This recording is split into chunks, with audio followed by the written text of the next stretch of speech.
जम्मू आतंकवाद का एपिसेंटर बनता हुआ नजर आ रहा है। सवाल यह पैदा होता है कि पाकिस्तान के भाड़े के आतंकवादी जम्मू के इलाके में पर क्यों पसार रहे हैं, क्यों जम्मू पाकिस्तान के टेरर रडार पर है। आज हम आपको समझाएंगे कि यहां पे गतिविधियां क्यों तेज हो रही हैं, क्यों टेरर का जो थिएटर था कश्मीर से अब जम्मू के इलाके की तरफ शिफ्ट होता हुआ नजर आ रहा है। पिछले एक महीने में अगर आप देखेंगे तो 8 के करीब जो है आतंकवादी कार्रवाइयां हुई हैं, जिसमें उन्होंने हमारे बहादुर जवानों को टारगेट किया है, उनकी गाड़ियों को एम्बुश किया है और उसके अलावा यात्रियों को भी बख्शा नहीं है, निहत्थे यात्रियों को भी टारगेट किया है। आज मैं आपको एक एक करके समझाऊंगा ये वजह क्या है कि वो क्यों जम्मू को निशाना बना रहे हैं। पहली वजह ये कि अगर आप सुरक्षा कर्मियों के प्रेजेंस की बात करेंगे, कश्मीर के मुकाबले में जम्मू में सुरक्षा कर्मियों की प्रेजेंस बहुत कम है। कई ऐसे इलाके हैं जहां पे तो बिल्कुल भी नहीं, क्योंकि यहां पे अमन अमान का माहौल था। यही एक वजह है कि इसका फायदा उठाते हुए पाकिस्तान के बाड़े के आतंकवादी यहां पे इन्फिल्ट्रेट करके जम्मू के इलाके में एक बार फिर से अपनी गतिविधियों को रिवाइव करने की कोशिश कर रहे हैं। दूसरी वजह यहां पे अगर देखेंगे तो पहाड़ी इलाका, ये जो पहाड़ी क्षेत्र है, उनकी एक्टिविटीज को बहुत सूट करता है। यानी कि किसी भी जंगल में वो छुप जाएं, गतिविधियां करने के बाद वो गुफाओं में छुप सकते हैं। और दूसरी वजह यह है कि यहां पे जो रोड नेटवर्क है वो इतना बढ़िया नहीं है। अगर कोई कार्रवाई की जाती है तो एडिशनल रिइंफोर्समेंट को वहां पहुंचने के लिए कई वक्त लग जाता है, वो काफी समय होता है आतंकवादियों को वहां से भाग निकलने के लिए। यही एक वजह है कि कई कार्रवाइयों के बाद आतंकवादी भागने में कामयाब हो गए।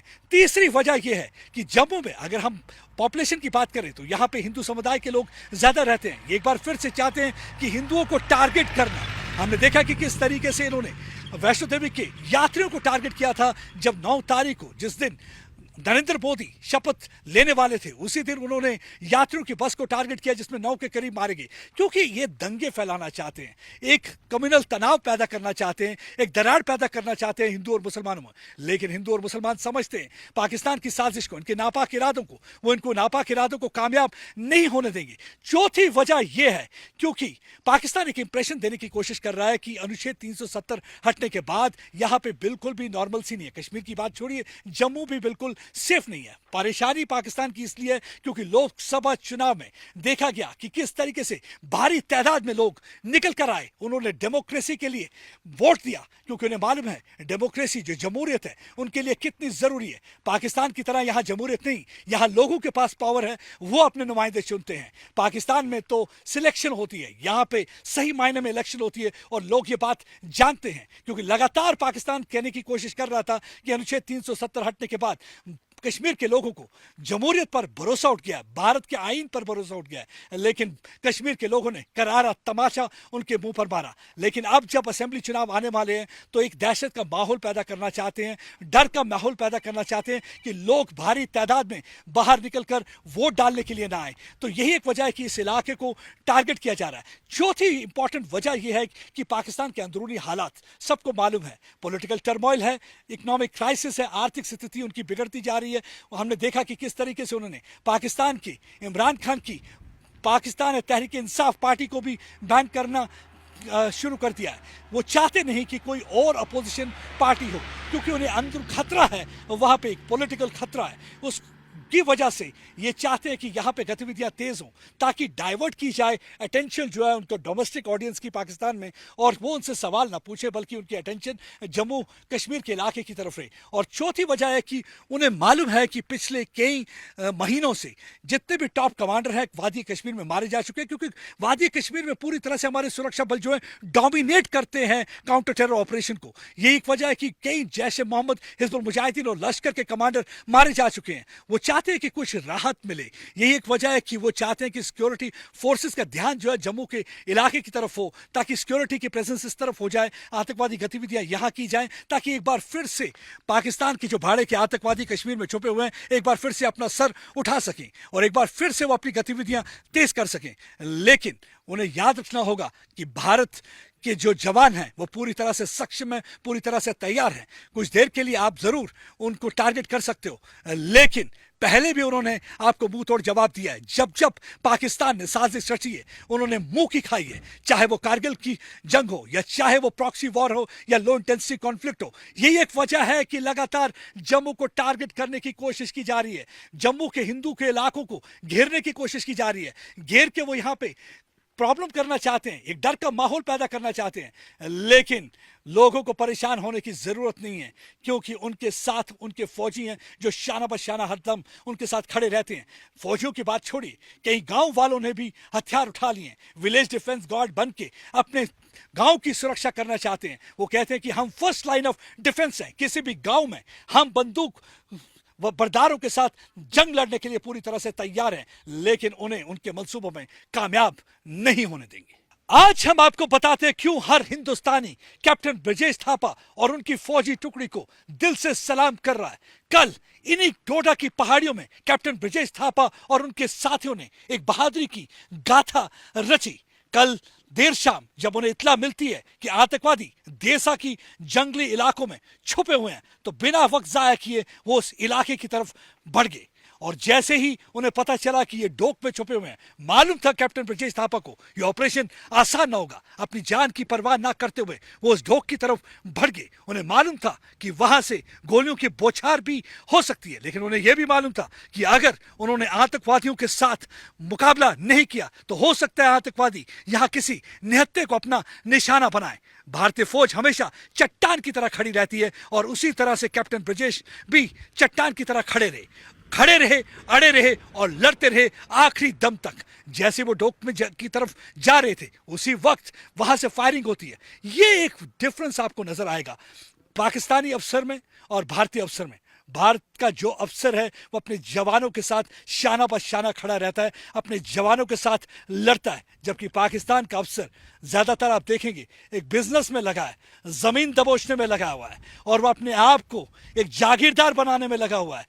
यही एक वजह है कि अक्सर आप देखते होंगे कई यंग अफसर ऐसे एनकाउंटर में अपनी जान गंवा बैठते हैं और शहादत देते हैं। लेकिन वही कुछ कैप्टन ब्रजेश थापा ने किया। उनके सीने में गोली लगी क्योंकि आतंकवादियों के पास M4 कार्बाइन राइफल थी। ये वो राइफल है जो अमेरिका की आर्मी पिछले कई दशक से इस्तेमाल कर रही है। ये वो राइफल है, जब तालिबान ने अफगानिस्तान पर एक बार फिर से कब्जा किया तो अमेरिका कई लाख राइफल छोड़कर वहां से निकल गया, लेकिन कुछ उसमें से राइफल जो है पाकिस्तान के हाथ लगी और पाकिस्तान ने वो अपने भाड़े के आतंकवादियों को दे दी। और उसके साथ इनके पास स्टील कोटेड बुलेट्स हैं, जैसे कहते हैं आर्मर पियर्सिंग चाइनीज बुलेट्स।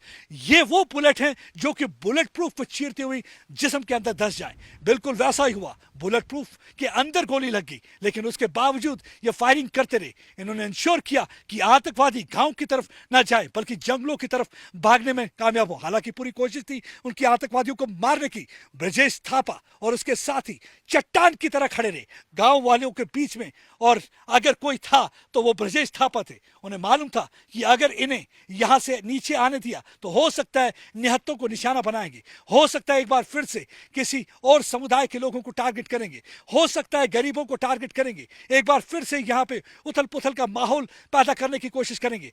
यही एक वजह थी, उन्होंने अपने प्राणों की आहुति दे दी, आखिरी दम तक लड़ते रहे, आखिरी सांस तक लड़ते रहे। यही एक वजह है। वो कहते हैं कि देश शिवा वर मोहे शुभ कर्मन से कभू न डरूं, ना डरूं वर्षों जब जाए लड़ूं, निश्चय कर अपनी जीत करूं। उसी दृढ़ निश्चय के साथ हर दिन हमारा भारतीय अफसर, हमारा भारतीय जवान चट्टान की तरह खड़ा होता है और तैयार होता है आतंकवादियों का मुकाबला करने के लिए। उन्हें मालूम है कि ये आतंकवादी कभी भी जम्मू कश्मीर के लोगों के खैर ख्वाह नहीं हो सकते। ये आतंकवादी जम्मू कश्मीर के लोगों के चेहरे पर मुस्कान नहीं देख सकते। ये आतंकवादी अमन अमान नहीं देख सकते, यहाँ की आर्थिक स्थिति को सुधरते हुए नहीं देख सकते, यहाँ पे टूरिज्म को नहीं देख सकते, यहाँ पे नहीं चाहते कि हालात ठीक हों।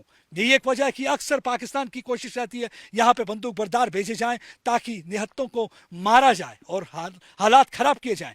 लेकिन फौजी पिछले कई दशक से लड़ रहा है, क्योंकि भारतीय फौजी चाहता है कि उनके लोगों पर कोई भी आंच ना आए। अपने देश के लिए, अपने देशवासियों के लिए हमेशा तैयार रहता है, हमेशा चट्टान की तरह खड़ा रहता है, अपने सीने पर गोली लेता है, लेकिन चाहता है कि लोगों को कोई मुश्किल ना हो। और ये ब्रजेश थापा ने वही कर दिखाया। देखिए ब्रजेश थापा जो कि दार्जिलिंग के रहने वाले हैं, वेस्ट बंगाल के, कितने दूर यहाँ पे कर रहे थे, कई एनकाउंटर में इन्वॉल्व थे, पहले भी कई आतंकवादियों को ढेर कर चुके हैं। इस बार फिर से उनकी पूरी कोशिश थी कि आतंकवादी अपने मंसूबे में कामयाब ना हो, लेकिन आतंकवादी इस बार उन पे मूवमेंट पे पूरी नजर रखे हुए थे। ये वो जानते थे कि उनकी मूवमेंट पे नजर है, लेकिन जो बहादुर जवान होता है वो पीछे मुड़ के नहीं देखता। एक बार जब वो निकल जाए तो सीना तान के निकल जाता है। यही ब्रजेश थापा और उनकी टुकड़ी ने किया और बिल्कुल वो चढ़ते रहे और उस चढ़ाई की तरफ जहां पे आतंकवादी थे, जंगल का इलाका था, डिफिकल्ट टेरेन था, बहुत ही मुश्किल पहाड़ी क्षेत्र, लेकिन बिल्कुल भी किसी भी चीज की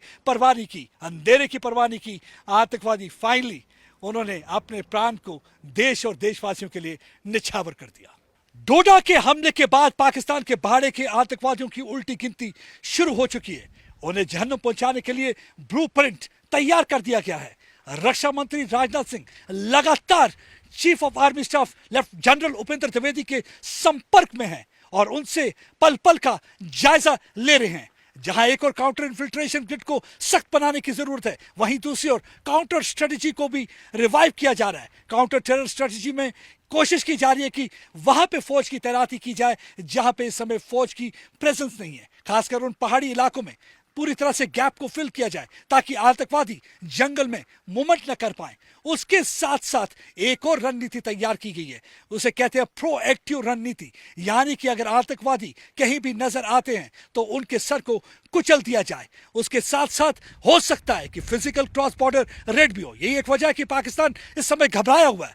इत्तला के मुताबिक जो इनपुट्स मिल रहे हैं, पाकिस्तान ने कई चौकियों पर अपनी तैनाती ज्यादा कर दी है, क्योंकि पाकिस्तान को डर है कि जैसे उड़ी के बाद सर्जिकल स्ट्राइक हुई थी, पुलवामा बॉम्बिंग के बाद बालाकोट पे हमला किया गया था भारतीय एयरफोर्स की तरफ, हो सकता है कि भारत एक बार फिर से पाकिस्तान को सबक सिखाने के लिए उनके आतंकवादी शिविरों को टारगेट करे, पूरी तरह से उस आतंक की फैक्ट्री को ध्वस्त कर दे। भारत कभी भी कुछ भी कर सकता है क्योंकि भारत पूरी तरह से तैयार है।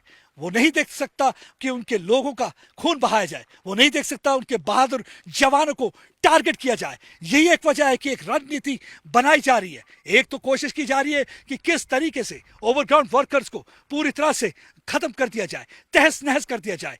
उनके लिए एक लॉज ऐसे बनाए गए हैं कि ताकि अगर कोई भी पाकिस्तान के भाड़े के आतंकवादियों को मदद करता हुआ नजर आए, या तो उसे फांसी की सजा दी जाए तो या उसे उम्र कैद की सजा हो, ताकि दोबारा कभी भी कोई ना सोचे पाकिस्तान के आतंकवादियों को मदद करने की। उसके अलावा जो स्लीपर सेल है उनको भी टारगेट किया जाएगा, टेरर फंडिंग पर भी रोक लगाई जाएगी, पूरी तरह से जिसे कहते हैं कि सर्जिकल स्ट्राइक। एक तो पाकिस्तान जो कि सरहद के पार है, लेकिन दूसरा पाकिस्तान जो कि जम्मू कश्मीर में है।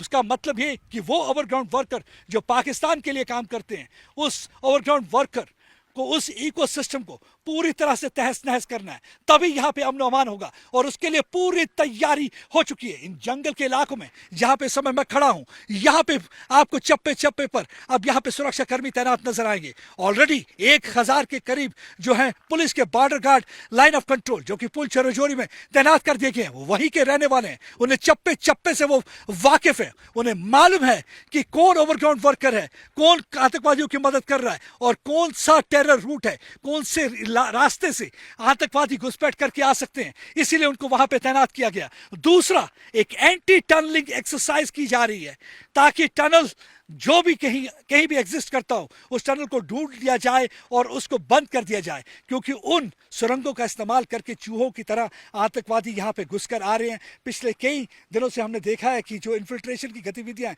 काफी बढ़ी है। और इसके साथ साथ पंजाब के साथ भी एक मीटिंग हुई है। हाल ही में पंजाब के डीजीपी और जम्मू कश्मीर के डीजीपी मिले, उसके साथ साथ कई और आला अफसर भी उस मीटिंग में थे। उस मीटिंग में उन्होंने डिसाइड किया कि बरकरार रखनी होगी सिनर्जी, एक साथ यकजाहती के साथ काम करना होगा, क्योंकि जहां कहीं भी पोरस बॉर्डर है, अगर वहां से आतंकवादी निकलने की कोशिश करता है, इंफॉर्मेशन देनी होगी, इंफॉर्मेशन शेयरिंग करनी होगी, ताकि आतंकवादी अपने मंसूबे में कामयाब ना हो। पूरी तरह से रणनीति तैयार है, पूरी तरह से ड्राइंग बोर्ड पे बैठ के डिसाइड कर लिया गया है कि किस तरीके से अब उन्होंने पाकिस्तान के इन आतंकवादियों को हिट करना है, ताकि उन्हें नानी याद आ जाए और दोबारा कभी भी अपने पांव पसारने की कोशिश जम्मू के इलाके में या किसी और इलाके में भी ना करें। अमित भारद्वाज के साथ प्रदीप दत्ता, टाइम्स नाउ भारत के लिए।